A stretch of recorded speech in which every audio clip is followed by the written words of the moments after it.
Hey guys, Professor Bill, Comic Book University, Heroes in Crisis, issue number 8 of 9. You know how usually I do a comic book review and I'm trying really hard to find something I don't like in a comic book so I can be fair about a comic book that I like? This is pretty much the exact opposite. I'm not going to trash the comic book though, and I'm going to give you my reason a little bit. First, credit where it's due. Heroes in Crisis Part 8 of 9. This issue is called Alive. Tom King is the writer. Mitch Gerards is the artist. So is Travis Moore for a couple of pages, 4 pages here. Mitch also does the colors and the cover. Ryan Sook does the variant cover. And Clayton Cowles does the letters. So, a lot of people have come down hard on Tom King, saying that he doesn't really like Batman. And I understand Tom King saying, no, what are you talking about? He's my favorite character. I love Batman. But that's kind of like a person who burns down candy stores and doesn't eat candy at all, even though he's not diabetic or anything. Just saying, oh yeah, I love candy. What are you talking about? I love candy. No, candy's my favorite. I love candy.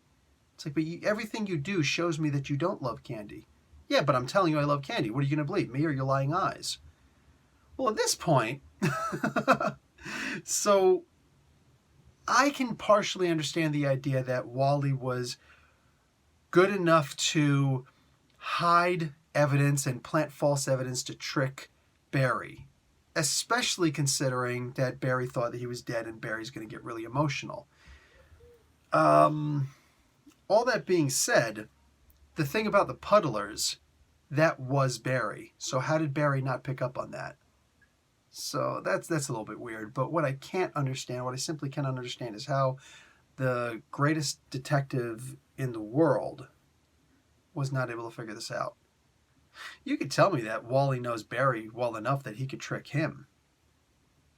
But who the hell, not even Superman knows Batman well enough. The only person who I believe would ever be able to attest to knowing Batman well enough to trick him would not even be somebody in the Bat family like a Robin. No, it would be Alfred. I don't believe anybody else has the slightest chance in hell of really duping Batman. And Batman was lost in this, and it just didn't make sense. None of this made sense. I can understand that we wouldn't know what this puddlers thing was, but you're going to tell me that nobody could figure out what the hell this was? Oh, it was a false trail. It's false. Ha ha ha. But why? Here's all these people, here. One of my absolute favorite Flash is Impulse. But after that, I could barely eke out that Barry's my favorite over Wally, only because I grew up with Barry. You know what I'm saying? Wally, however, most people today, the vocal ones at least, grew up with Wally. So, if Wally is your favorite hero, does he really feel like a hero at this point? Here's all these people in this place who are hurting. And Wally decides to do a little extra trauma to them. Very specifically to Harley, probably the most tragic broken character in the DC universe, and Booster Gold, who was just recently traumatized also. That Tom King traumatized, just so he could traumatize him a little bit further. Is Wally still a hero? Or was King's purpose here to make him a villain? Because I'm just saying, look, I don't know that I necessarily like the idea of Wally being a villain, but at this point, when you make somebody a damn villain, you do all this stuff. Looks like a duck, walks like a duck, acts like a duck, quacks like a duck. Yeah, you know the saying. It's a freaking duck. It's a duck. So is he a villain in this? Because if he is, cool. That's something new. That's something I never saw before. Make him a villain. Until the rebirth thing is completely over and we have the, doomsday clock or whatever the hell it is, whatever event it is that's going to wind up this new crisis that we're going to have that's going to bump everything back to issue 1s again. Why not go out with a note that, hey, Wally is now a bad guy? Okay, I'd actually be okay with that. It's weird. It's very different. I'd have to get used to it. But I'm down, man, if that's what you want to do. But this right here, what the hell is this? He's not a hero in this. He's not a hero. So I don't know what's going to happen in the next issue because I'm really confused at this point. Maybe it's all going to suddenly make sense. Maybe we're going to end on this note and be like, King, you really are the king. You are awesome. But for right now, I don't understand this. I don't understand this. There's nobody talking. There's nobody explaining. There's nobody giving. There's people speculating, and F your speculation, just like F my speculation. F it all. You know, we're all just a bunch of jackasses on the internet, be it a web page or YouTube or whatever it is. We don't know what's going on, and Tom King, for the most part, isn't talking, and that's a shame. That's a criminal shame, almost. It's not, but, you know, figuratively. I hope that he does decide to talk to somebody about what this book was after issue 9 comes out. You know, give it a day or two, whatever, and then when everybody's like, dude, what the frig, I hope that he does talk to somebody about it. Yeah, because, wow. Like, I have no idea what the hell's going on, and it's really hard to not judge this comic book based on this comic book. It's part of a series. This is not just an event. This is not just an arc. This is an event. This is a minor, for the most part. It's not even self-contained. Nope, sorry. Just had the Flash and Batman thing. It's a very small event, and you got to judge it all together. And I don't have all that info, so I'm a little bit weirded out right now. I don't know why we're trying to overly traumatize characters who are already traumatized in an area like this. I don't know why. I don't know how. Like, if time travel is over, how exactly was the Flash, was Barry able to, Wally able to do all this stuff? If time travel, we can't time travel anymore. Frig. What the frig? Why he would send this stuff to Lois just doesn't make any sense. Why he would choose to expose all of his friends like this. Oh, why is it a big secret? It doesn't matter. It's not your goddamn secret. You want to reveal your information about you doing your therapy sessions, then you feel free to do that. And just say it's at an undisclosed location because, you know, there are other people there and they don't want to be, just whatever. Just don't even say that because that's still giving away too much information, you know?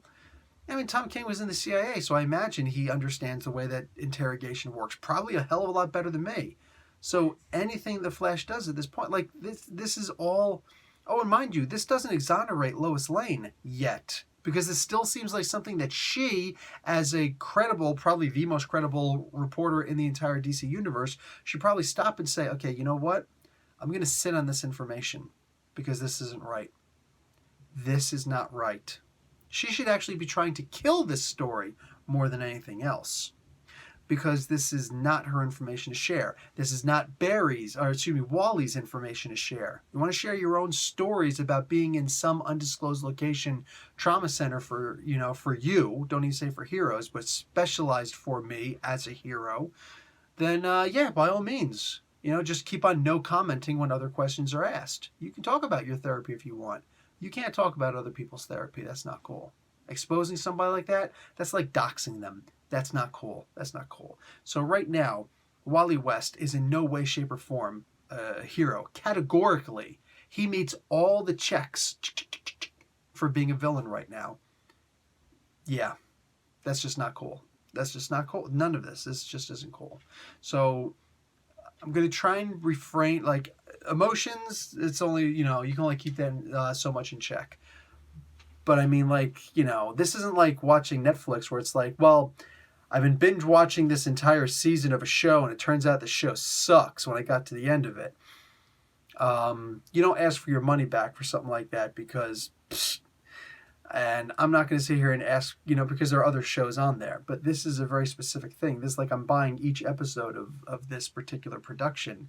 I'm not asking for my money back. That's not who I am. But what I am saying is you do realize that we're purchasing each issue of this comic book one at a time, and it's not like, for us who are in on the ground floor, you guys are maybe hearing my reviews. I'm already reading this comic book. At what point? I just don't understand. If all 9 of these issues come out and this is really categorically bad, it's not even about, go and blame Tom King. This was approved by more than one person, I'm sure. There's a lot of people who have to be responsible if this is really as bad as right now it seems, but if it ended with this issue, I'd have been angry. I might have thrown this comic book across the room. You know what I'm saying? It's hard to control your emotions, for that moment.